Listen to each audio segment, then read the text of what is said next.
ઓમ નમઃ શિવાય। મારું નામ છે વૈશાલી પુરોહિત છે। હું સાવલી નગરમાં 135 વિધાનસભામાં હું રહું છું અને મારો વોર્ડમાં હું મહિલા મોરચા મહામંત્રી છું અહીંની। ગઈકાલે પરમ દિવસે સેન્સ પ્રક્રિયામાં વચમાં મેં ફોર્મ ભર્યું હતું ભાજપ મહિલા મોરચામાંથી। મેં કોર્પોરેટરની ટિકિટ માટે મેં માંગણી કરી હતી ભાઈ જોડે। મેં 5 નંબર વોર્ડમાં હું ઊભી હતી। એમાં મને લોકોએ ટિકિટની પહેલાં કીધું મને હું 15 વર્ષથી હું આ સંસ્થામાં 15 વર્ષથી હું આ ભાજપમાં કામ કરું છું।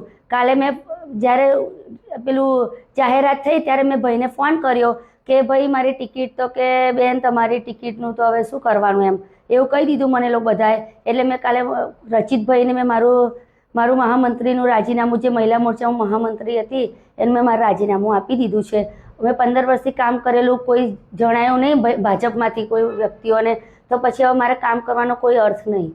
અને જે બહેનો નથી આવતી જે બહેનો મિટિંગ જ નથી ભરતી એકે વખત કોઈ દિવસ એ બહેનોને તમે જોઈ છે? મોનાલી બહેનને તમે શાહને જોયા છે કે કોઈ બી વ્યક્તિ હોય કોઈ બી વોર્ડમાં તમે એમ તો સેન્સ પ્રક્રિયામાં એવું કહો છો તમે લોકો કે તમારા જે વોર્ડમાં હોય એમાં જ તમે ચૂંટણી લડો તો પછી અલગ અલગ ચૂંટણી 5 નંબરવાળા 6માં જતા રહ્યા 6 વાળા 5માં આવી ગયા।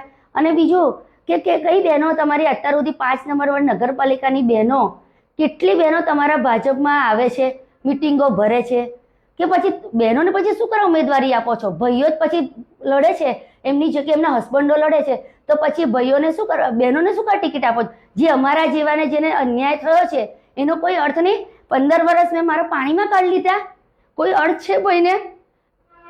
બીજું તો હું શું કહી મેં મારા મહામંત્રીમાંથી રાજીનામું આપી દીધું છે મેં બસ મારે બીજું વધારે નહીં કહેવું।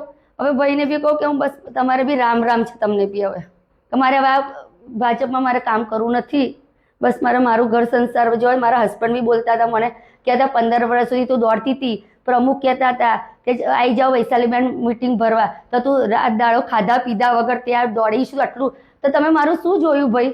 કશું જોયું નહીં તમે? મારી મહેનત કોઈ જોઈ નહીં તમને? મારી મહેનત કોઈ દેખાય નહીં તમને? બસ ઓમ નમઃ શિવાય।